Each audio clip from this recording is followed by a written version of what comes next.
Hello, my loves. Today is Friday, February 17th. I am just cruising along, launching and enrolling for the Postpartum Freedom program. Enrollment closes March 1st, 2023 for this cohort. You don't want to miss this, you guys. And there are so many bonuses that I've written out for you. There's 3 different bonuses. They're so good. There's sleep training stuff. There's something for your partner. Like a free session for your partner. And then there's also a holistic, like Ayurvedic herbs and supplements to help with anxiety course by my friend Kate at Little Yarrow. You guys, the bonuses are amazing and nobody's taken me up on them yet. Like they're just sitting there, but there's only 5 and then 4 and then 3, depending on which bonuses you're looking at. So get over to LizzieLangston.com/program, check out the program, read up about the bonuses, pick your pricing plan, and join us because we want to see you in there. I'm so excited.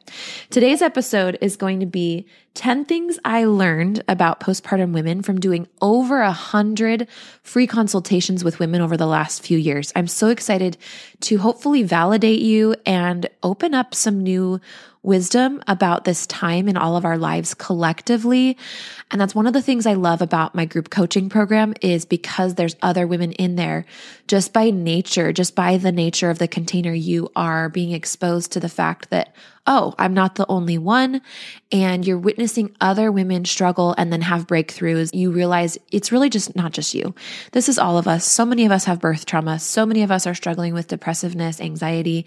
So many of us are locked in loops of self-criticism, shame, embarrassment, devastation, hopelessness, all of the things. And I just want you to know you're not alone. So this episode is going to really help you feel like you're not alone. It's going to give you some sharp focus points on what you're going through.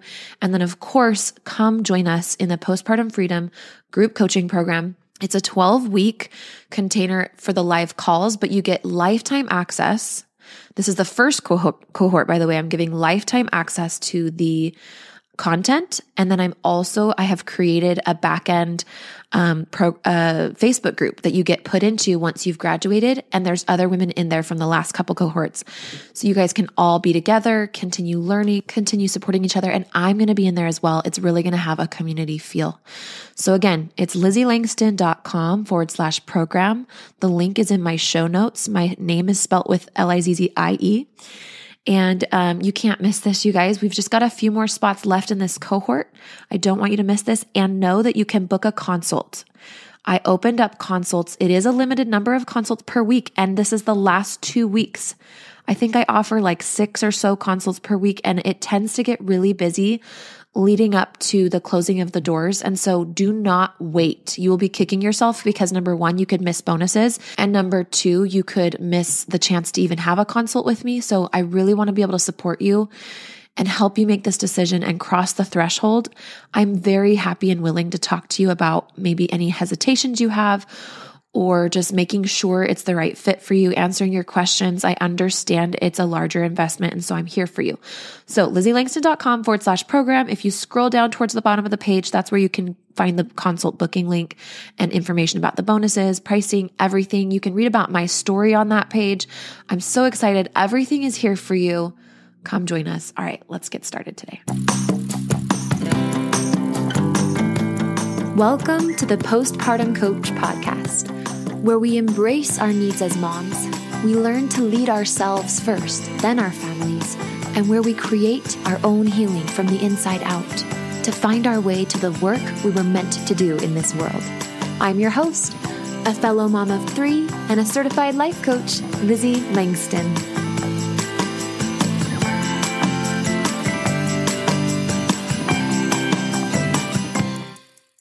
Hello. So good to be with you guys. So for those who might be new to the podcast, I wanted to take a quick minute and just thank you, all of you, whether you're not new or you are new. Thank you for being here. Thank you for choosing to spend some time with me today. I really appreciate the attention. And I have this little blip noise that happens on my computer that you might hear. And it's a mystery. I'm like, I don't know what's been causing it. So if you hear it, just know that I'm human and technology is just as easy for me as it is for a platypus or something. So yeah. So my name's Lizzie. I have 3 kids, ages 8, 7, and 5 as of today, which we're in February 2023. And I'm pregnant with my 4th. I'm due mid-June this year. Which is another reason this cohort is so special, because it could be the last cohort for a little while as I take time to be postpartum. I'm really excited to go through my postpartum experience with baby number 4, having had such harrowing experiences with babies 2 and 3, and having had really extreme birth trauma with my first baby and a really difficult physical recovery. Between the mental health and physical health, challenges I've had with other babies, and then the way I've just awakened and know how to advocate and delegate, I'm really excited and looking forward to this postpartum. I also feel daunted, as I always do, because it's a big life change and there's grief inevitably that comes with big life changes. There will be different changes in my relationships with my older kids. And so I'm anticipating all of that, and I'm carving out a lot of space and trying to surround myself with support, childcare, day camps during the summer when the babies are home. But I really am overall excited. I'm going to be doing my first home birth. We're going to be birthing in the bathtub. That's where I birthed at my 3rd baby. So my last birth was in a birth center, also unmedicated for the first time. My first 2 births were in the hospital, epidural, even a little bit of Pitocin for both of them, for different reasons for both of them. So I'm looking forward to just letting this unfold naturally like I did last time, and then even not having to drive anywhere and just be able to start labor, do labor, and finish it all right here at home. And maybe go walking outside, maybe have a little intimate time with my hubby, maybe sit in the shower and let the hot water be on my back. I'm just really looking forward to it. I've been studying up and learning and preparing for my labor and delivery, and it's been really helping me connect with my baby. It's been really grounding. And I got to tell you, preparing yourself for labor takes away so much of the fear. And that's kind of what I think is the theme of today's episode, is as I read you these 10 things I've learned about postpartum women, which, can I just say, it's such a sacred privilege to spend so much time with postpartum women as my job. I absolutely love it so much. I don't take it for granted. I genuinely cherish these conversations. The fact that you guys would reach out to me from nothing more than a few podcast episodes you've listened to, and you book a consult, or maybe you've just followed me on Instagram, whatever the case may be, and you shed tears with me. You share some of the deepest things about your personal life with me on these free consults. And I used to do a lot more free consults when I was always enrolling new clients in my private coaching practice. Now I just do consults leading up to launches of my group program. And so it's just every now and then, but it's a really special thing that I absolutely love. I don't know if I'll always offer them, but for now I'm keeping it up. I still love them. So if you do want to book a 20 to 30 minute consult with me to discuss joining the program, it's just LizzieLangston.com/program. And you scroll down and there's a book a consult link near the checkout. I can also put that consult booking link in the show notes. But yeah, as I think about all the things that I've learned about postpartum women through just hearing them say the same things and cry about the same things and feel totally heartbroken and sad about the same things, I'm just realizing that there is so much power in having a plan for the healing that you're going to get. And speaking of a plan, my program, and I know I keep talking about it, and I will keep talking about it because we are enrolling, and it is so special and it is so powerful. It is very specialized. This is not your run-of-the-mill moms get together and validate each other and pat each other on the back and then go back to living the same hardships, but at least they feel better because they're doing it in community. It's not that kind of a program. It is a coaching program, meaning that it is targeted for transformation. That is the ultimate purpose of this 12 weeks in the live calls container is transforming you. And I know the arc deeply, and I'm going to talk about this in the episode today a little bit more, but I know what causes these symptoms. There's a few different things that can cause them. So I know what causes them. I have a lot of experience around helping you figure out why they're there, from your nervous system, why your body is throwing these symptoms for you, and what to do with them. And I know really well also the arc of how they get worse and then they get better and how it all goes. Like I am an expert in that specific thing with anxiety and depressiveness postpartum, and birth trauma and nervous system trauma.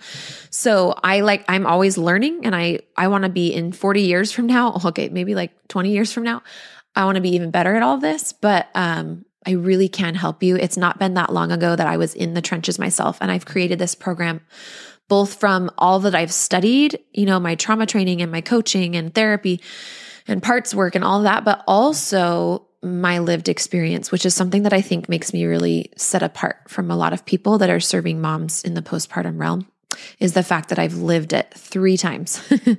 So go to LizzieLangston.com/program. You can go to the show notes. It's there. You can also book a consult and get on the phone with me. Let's talk about it. Let's get you in the program if it's feeling good, if you're feeling called to it. There's, I don't want there to be like a couple little reasons that you just sit on the decision and don't join. I'm here for you to help you with that. It's totally happy to do that. So, all right, let's dive in. These aren't really in a particular order, but I will say that I feel like I thought of the ones that were the most repeated on these consults. So out of I've probably done close to 130 consults over the total lifespan of my business. And what a consult is it's just a free call where I meet with women who are interested in coaching with me or are needing help and, considering getting my help, but also just generally trying to figure out how to feel better and what they should do. And it's literally a free call. And sometimes they want to work with me. Sometimes I refer them to somebody. Sometimes I point them in a different direction, whatever it is. But that's what these calls are. And typically we talk about things like, okay, what are you struggling with? And then how I think what I have to offer can help. And I sort of paint the vision of okay, if you were to work with me, I think we could achieve these things. Again, transformation, right? Coaching is very transformation based. It's not just open processing, never ending. There's a start date and an end date, and we're searching for a specific transformation. And in this case, what everybody wants, the number one thing that women say, and I want you to think to yourself, do I want this? Is they just want to feel like themselves again. Or sometimes they call it, I want to feel normal again. And I totally resonate with this. I completely wanted this more than anything. After I had my second baby, I was blindsided as hell with anxiety and depression. Those words were not even in my vocabulary. And I felt totally like my personality and my life was just stolen out from under me. And all I was trying to do was have a baby. And I didn't know why it was happening. It just felt like I didn't even know which way was up. I was just so blindsided. So things that women want is they want to feel normal. They want to feel like themselves. And what they mean, I think what we mean when we say that and when we want that is we want to be able to be organized like we normally are. Again, organized for you. Not everybody's let me organize all my books and put them in order and have labels on all of my Tupperwares. That's not what I'm talking about. I'm saying your typical level of being able to leave the house on time, like executive functioning, managing your life, keeping commitments on your calendar. Those are the things that kind of go when we are anxious or depressive or just in a trauma response postpartum. So women are missing, their meal planning and prepping and grocery shopping, their organization. They're missing their mostly happy demeanor personality. Obviously none of us are happy all the time, but they're missing their emotional stability. We miss our patience, our level of patience with our kids, and we really miss the relationship that we had with our partner before this most recent baby and the way that everything changed. Everything from sex and intimacy to just supporting each other in our parenting and critiquing each other. And honestly, when a woman feels overwhelmed, isolated, and scared of her own problems for the first time, maybe some of these problems could be completely new, she can be real bitchy. Right? We're scared, and we're not in a space where we can be taking care of ourselves the way we want to or need to. We might not even know what we need. We're not emotionally processing. And so again, that number one thing I hear women say is, I just want to feel normal again. Now, when that isn't your reality, but that's what you want, but it's not your reality, it can create a lot of despair. It can create hopelessness. And my program, the first section of my program is called Intro to Healing. and I really delve into those top layers of what you're experiencing, like your thoughts about your experience. We can't heal the experience itself and the anxiety and depressiveness until we get you a little bit more cleaned up and stable around the fact, out of denial and completely accepting of, okay, here's where I am. I don't mean accepting like you need to stay here forever, but like really being ready to do the work and having it feel like good to be doing it. So that, don't worry, I take care of you and I get you in a really good space to then take in my 3-step process in the program. Okay. The next thing that I've learned from over 100 consults with women is that, it makes me so sad, but it's also kind of like, now I just sort of laugh, I don't laugh at women, but I just kind of like, the brain. The second thing I've learned is that our brains have a tendency to turn against us, like to try to self-correct. So if you have a perceived problem, like I perceive that my shortness of temper, which is new, it's just kind of flared up postpartum, whether there's a diagnosis or not, it's bothering me. I don't like it. And our brains will try to fix the problem. But if your own behavior is the problem, what happens is we just get in these spirals of hyper-focusing on what isn't working and self-criticizing to ourselves into a spiral, into a puddle. And it feels horrible and it shuts us down and it actually just builds up even more garbage in our nervous system, even more chaos, even more misunderstood, unprocessed, raw emotion material, this excess energy that just sits there.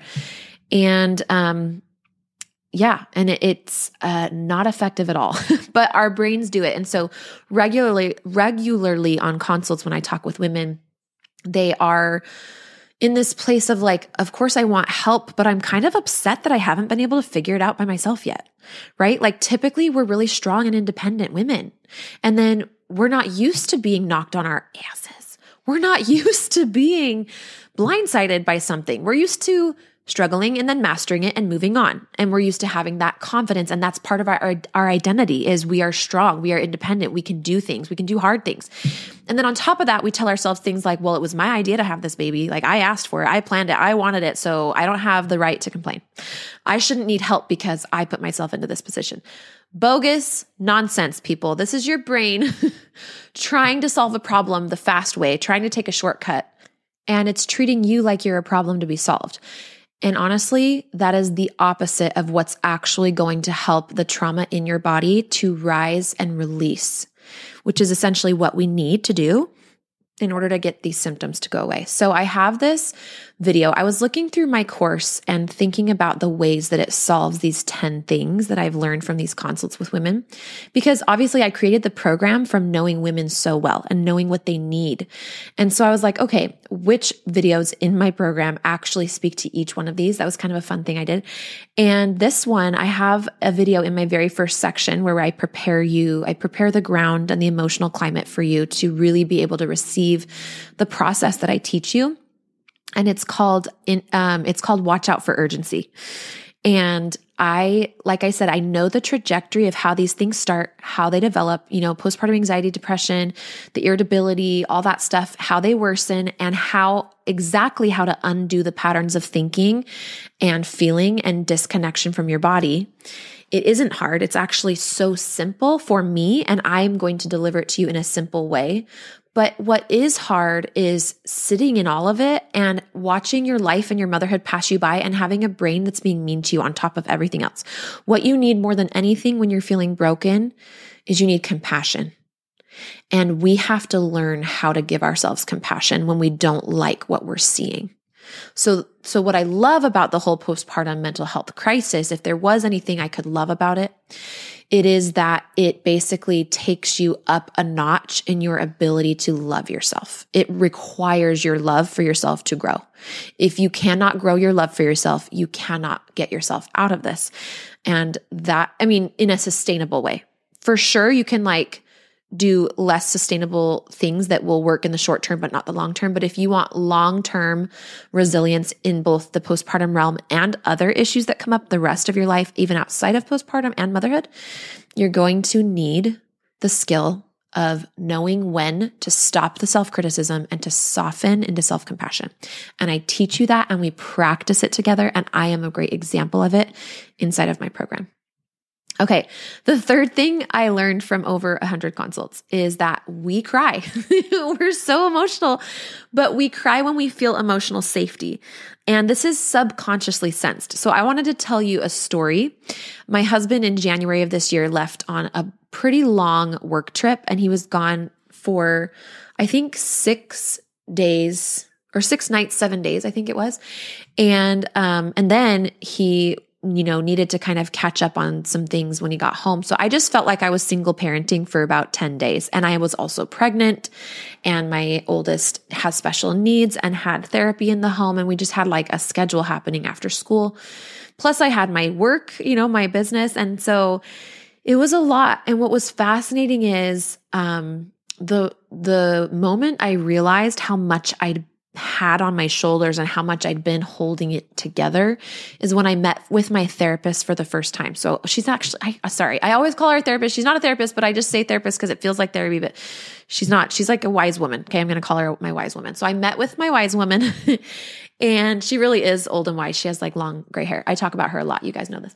So, I also have a coach for my business. It's great. I love being supported, but anyway, I met with her and it was literally like, as soon as I got onto our session, I just instantly started releasing. So crying is releasing, if you didn't already know that. It's just a way that your body releases energy. What's amazing is how the earth and the sun and everything, water can go from a gas to a liquid to whatever else, a mist. I'm sure that's not one of the official ones that it goes to. But it can change forms, and same thing in your body. So your body produces vibrations that are emotion. We call them emotions. They're vibrations, and it can release these vibrations through water. Isn't that insane? It's so cool. But I'm pretty attuned, I would say, just because of all the work I've done. I'm pretty attuned to my nervous system. And yet I was completely off guard by how much I'd been storing.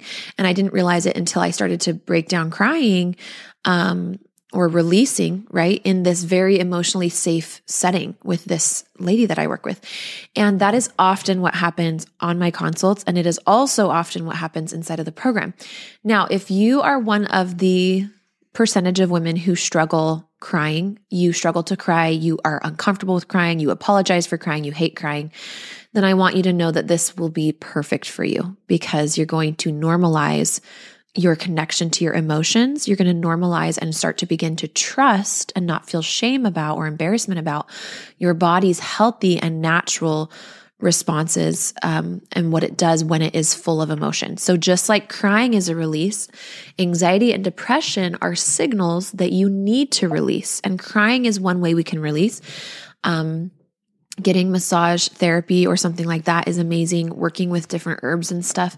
And also a lot of what we do in my program is we're preventing the buildup so that we don't have to be working so hard, because it is very draining and time consuming sometimes to work on releasing a lot of pent up emotion. And so we're going to be learning skills that will help you moving forward to basically regulate yourself more frequently and release in smaller, more efficient ways, so that you're not having these big buildups of symptoms and a total crisis of your mental health. So yeah, that was the third thing that I learned. The fourth thing I learned is we don't live in a culture that values mental health, generally speaking. Our culture values buying things like material things. I'm talking about American culture. I can't speak for other countries. And I do want to recognize that there are many of you who live in Canada, South America, Australia, like Europe, other countries. So I don't want to assume anything for anybody, but I will say that I can speak for, I would say most of the people that hop on the phone with me are from the US somewhere, although I do get people from like Israel and just all parts of the world. It's really amazing. I freaking love it. I feel so lucky to be doing what I do. But in America, I would say there's a strong emphasis on owning a home, which, I don't think that's wrong. I know right now we're saving up for a home. We'd like to live in our own home, etc. But I'm just saying these are things that oftentimes will outweigh investing in your mental health.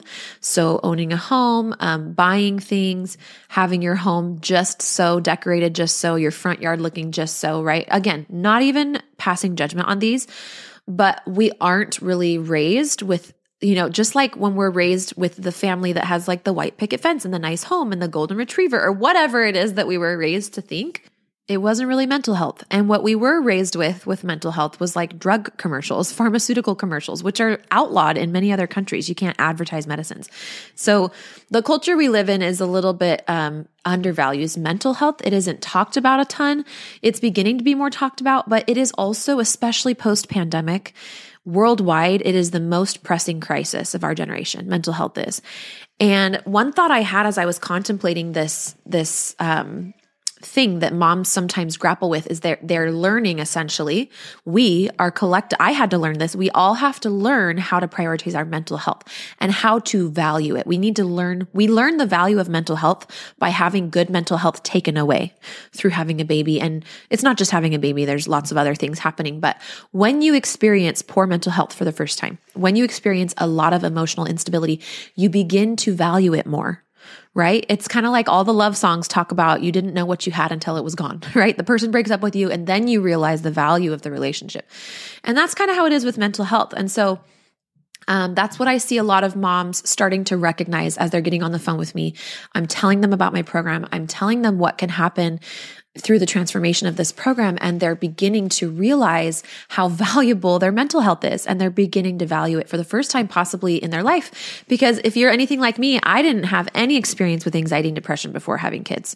So yeah, if we as mothers are not leading the way for our kids as far as learning how to value mental health, they will be at a disadvantage in their lifetime because it is everywhere, and they are growing up with so much technology. And I'm not trying to say this to like fear-based stuff. I'm not trying to scare people, but I want all of us, right, to be aware of the world that our kids are growing up in and the one that we've had to navigate.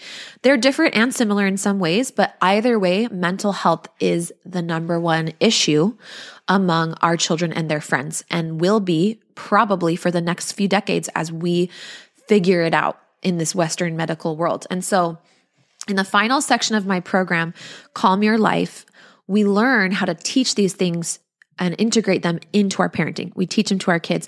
We learn even from little kids, like 2, 3, 4 years old. I have little methods and ways.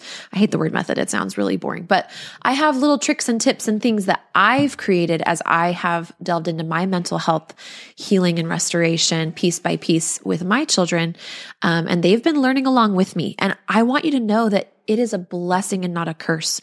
I know it feels hard, and I know you're struggling, and I know you probably feel a lot of pain about the way you've been treating your children or showing up as a mom. I get that. I want to honor and validate that. But I also want you to know that you're one of the lucky ones that is going to learn the value of good mental health and is going to have the experience to teach it to your children. But that starts with you learning it first. And so in my program, that is the place where you're going to invest in mental health. You're going to learn the value of it, and you're going to learn how to restore it and have good mental health strategies, not just to take yourself out of your struggling, but to prevent the buildup. And then you can teach that to your kids. So that's what we do in the last section of my program, Calm Your Life. And it's so powerful. Okay, the fifth thing I learned, I'm going to try to speed these up a little bit. I feel like it's taking a while, but they're just so good. The fifth thing I learned is ultimately we want to be able to have more control of our feelings. Like ultimately the biggest pain point is we feel like we're just out of control.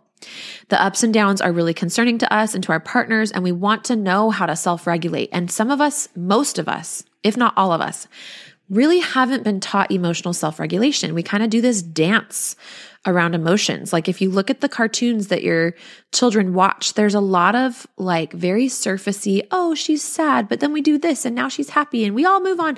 There's not a really good way that we have figured out to age appropriately model how to work through really negative, heavy, difficult emotions. And so a lot of us grow up without this skill, and then we start having babies and we've got our childhood trauma plus any birth trauma or, just hardship. And then you've got the symptoms coming up, and it is a lot. And so the two ways that you establish more emotional control, and I teach you these in my program, is how to calm yourself down when you're worked up. So when your nervous system has escalated and you are feeling anxiety, whether it's to the level of a panic attack or you're just feeling angry, whatever it is, big emotions, how to de-escalate them in the moment. And I have tools that literally work in the moment because you need them in the moment.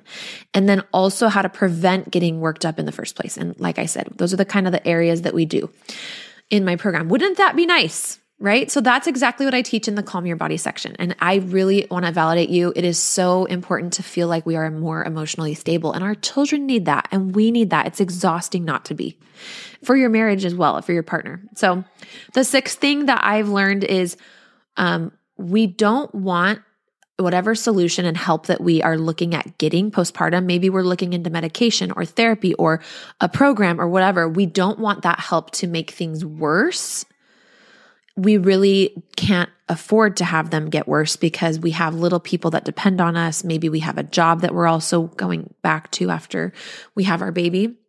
So for example, if we get on medication, we all know that there are often side effects with medication, whether it's just poor appetite or bad sleeping or fatigue, or some medications, some antidepressants even talk about like this can actually make your symptoms worse and create suicidal thoughts. And so, this is something that's really important, I've realized, to postpartum women. And I remember it was super important for me is, okay, if I'm going to play with fire, I don't want to get burned. Like if I'm going to get on antidepressants, I don't want to have it reverse effect. Because here's the truth about being a postpartum woman is your margin for error, all of your resources are more precious. Your energy is more precious. It's more valuable. You have to take better care of it because it's lower than normal, typically speaking. And so it's that much more, it makes decisions about what you invest in or what you do to get help and support that much more special and kind of important because you need to make sure that it works for you. And that's what was so challenging for me.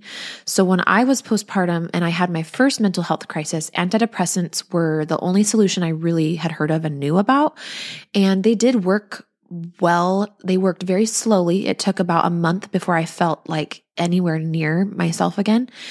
And they also came with some side effects that were annoying, like lack of appetite. So I would forget to eat, which didn't help my milk supply. And then dizziness. Those were kind of the main two. I also, some feeling fatigued earlier than normal and needing to go to bed early for the first couple of weeks as I got on the meds. And so that was fine, but it was all I knew. So I was like, all right, whatever, good deal. But the next time around, when I had my third baby, the antidepressants were not helping. I had gotten into postpartum depression, even being on them and even having increased the dosage. So I tried therapy and I tried a local postpartum support group at the hospital. And of course, no, they didn't work. And so that's when I really had to get serious about, finding something that would. I found coaching, and then I've just taken mainstream coaching and I've tailored it with all of my other experience with trauma training and therapy training to create a program for women that is exceptionally focused, and it's very specific and it's very targeted at this, solving this problem of anxiety, depressiveness, shortness of temper, the emotional instability, the breakdown. So anyway, it's been a really, really cool journey. But I get you. Like if you're just like really, really, really considering, okay, what should I do? I get it, because you don't have a ton of margin for error and you need to invest in something that you are pretty confident is going to work. That's why I try really hard to share a lot of testimonials, because I want the word to be out. Cat's out of the bag. This program is amazing for this specific set of problems for postpartum women. So again, you can just go to the show notes. It's lizzieLangston.com/program and get in. There are just 12 spots in this cohort. There's already one taken. And I've had a lot of people kind of circling around interested. I've got a couple people, like even just today booking consults and stuff. So get in there. Cause like I said, enrollment ends March 1st. Okay. The seventh thing I learned is we don't want to take away resources or put a burden on our family. Like women, we have this tendency that even though we're trying to navigate taking care of ourselves, getting help, we only want to do it to an extent because we don't want anybody else to have to be uncomfortable or suffer in any way or be inconvenienced in any way in order for us to be helped and served and get what we need. And we think that this is going to essentially help our family and make things easier for our family. But what I've seen is actually the opposite. And this is why I wanted to address this one, is because it's a little bit counterintuitive. What I've seen is that when we don't get help and we try to be the one, the mom that doesn't need a lot, she minimizes her own needs. She gets by on what she can. Maybe she just gets a book on the topic or whatever. When she really is scared and needs a lot of support, we become more unstable and more needy in the end. Now we have bigger problems that need bigger solutions and take more time to solve. And so one thing I just want to tell you is that you are a valuable asset in your family. If your childcare, well, first of all, what's the value of bringing a child into the world? Like, could you put a dollar amount on that? It's insanely precious. And then on top of that, you often are the only person that can feed that child, depending on what you're doing as far as breastfeeding, bottle feeding, etc. And then if you are not a working mom, if you are staying at home full time, your income, the amount of money it would cost your partner to care for your children without you would be a ton, especially in states like California or Boston. It's like childcare is super expensive. So literally, monetarily speaking, just because our society tends to think that measuring it by money makes it more real and important, you are seriously in a really important part of your family. And again, whether you're a working mom or a full-time stay-at-home, you are an asset. You are a working asset in your family. And you are just as valuable and worthy of training and help in your job of being a mom as your partner is in their job, whatever they're doing. And even in your career, like any training that you might get in your career, it's the same thing. If you're going to bring babies into the world, you are probably going to need some training and help on how to deal with the full cycle that comes with that, including, postpartum. So that was just one thing I want you to know is you are valuable. You're worthy of the help. Number 8, your partner doesn't necessarily, this is so good. Your partner does not necessarily need to know every detail about why you need help, what you need help with, and how you're going to get that help. We tend to kind of tiptoe around sometimes these conversations or over explain and be like, I'm so sorry, but this is what I need. And I think I just really need it. And we're like stressed. But after witnessing, because a lot of times somebody will do a consult with me and then they might go chat with their husband and then they come back and email me, or they come back and we hop on the phone for a quick follow-up. And over, what I have seen is that partners, what they care about more than anything when you're trying to make a decision on getting your help is they care about your level of decisiveness and confidence in your decision to get help and in the actual help or provider or program or whatever it is that you're choosing. Their nervous system, they don't know what it's like to be you. So you can try to explain it 5 different ways, and they might logically, conceptually understand it, but emotionally, it might not resonate, especially if you're married to a man who's never had a baby. They might really just not get it the way that you get it. And that can be really frustrating. And so if you're looking for your partner to be just as excited about and just as confident in your decision as you are, sometimes they are. Sometimes there are partners who are like, you need to get help. I'm going to support you. And they're pushing you to go get help. Other times it's us that we know we need help and it's the partner that's like a little bit less on board.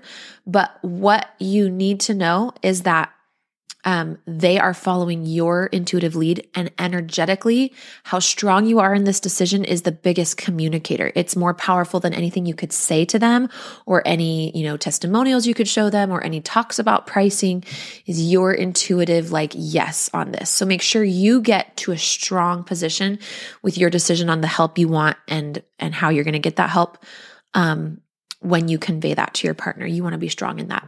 Number 9, it is normal to feel hopeless, discouraged, or afraid that you will never feel normal again. It's normal to have a moment of complete despair. It's kind of like when you're going through transition in labor. Transition is, for those that might not know, it's the very, very most intense part right before baby comes out.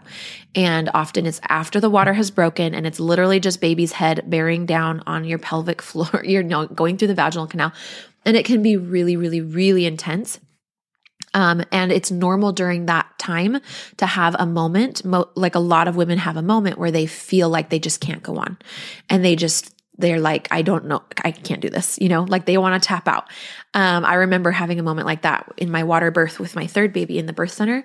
It was unmedicated and I started really yelling really loud. Whereas before that, I had been doing my breathing and stuff. And I just had this moment where I kind of wanted to leave my body. And my doula was like, And she was like she brought me back down into the body, into the sensations. And I worked with my body to birth the baby.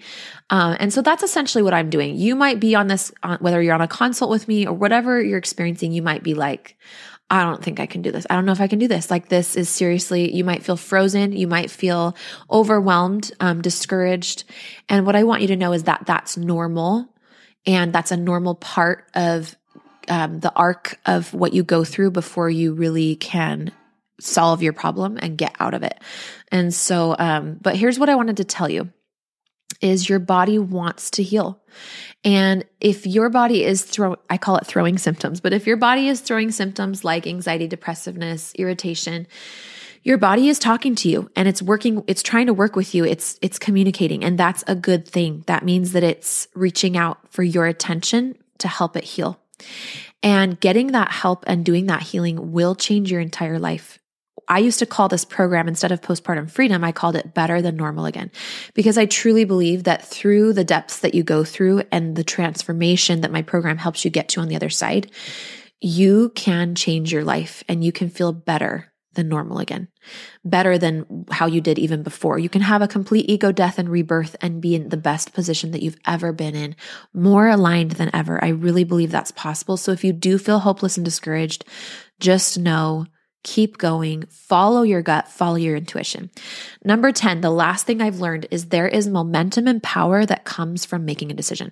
I have watched so many women, whether they DM me or they Voxer me if we're, on Voxer through the coaching agreement, or they reach out and email me and they say, I just purchased it and I feel so much relief. I feel so optimistic. I feel so excited. Like I still feel the heaviness. It's still there. I still feel like there's work ahead, but I feel so relieved that I finally just got myself what I needed and I'm in the right place and I'm so ready to just dig in, So don't underestimate the momentum and power that comes from just allowing yourself to act on your intuition and move forward. Decisions drive momentum. So the quicker and more sure the decision, the more power it gives you on the other side of the decision. I hope that was helpful. I hope you are fascinated by all of the things, the collective things that we all struggle with postpartum, from crying to feeling hopeless, the emotional big releases, the fact that all of our brains are turning against us to try and criticize us, the fact that we all want the same thing. We just want to be patient with our kids as much as we can be, and happy and function and organized and just put our family first and feel great in our lives. Like, that's really all that it is. And you completely deserve that. And I know it can feel really big and overwhelming and sticky what you're in right now and how you're feeling, but I promise you my 3-step process is simple. And when you join the program, I actually give you a syllabus that literally takes you week through week. It shows you the homework assignments that, like, homework, it's more like home play, but essentially, because there's worksheets that I have that go with the videos, like, I have got you. The transformation is literally already done. You just need to join the program. So get in there, LizzieLangston.com/program. I love you guys. We'll talk to you next week. Bye-bye. Hey, Lizzie here. I've helped dozens of postpartum moms just like you to manage their postpartum anxiety and deconstruct their postpartum depression. It's really easy for me. So if you're ready to feel better, I know the way. Let's chat on the phone. Go to LizzieLangston.com/program, scroll down and hit the book a consult button if you want to chat with me on the phone. Otherwise, check out, get in the program. You'll get instant access and our calls start the week of March 1st. Talk to you soon.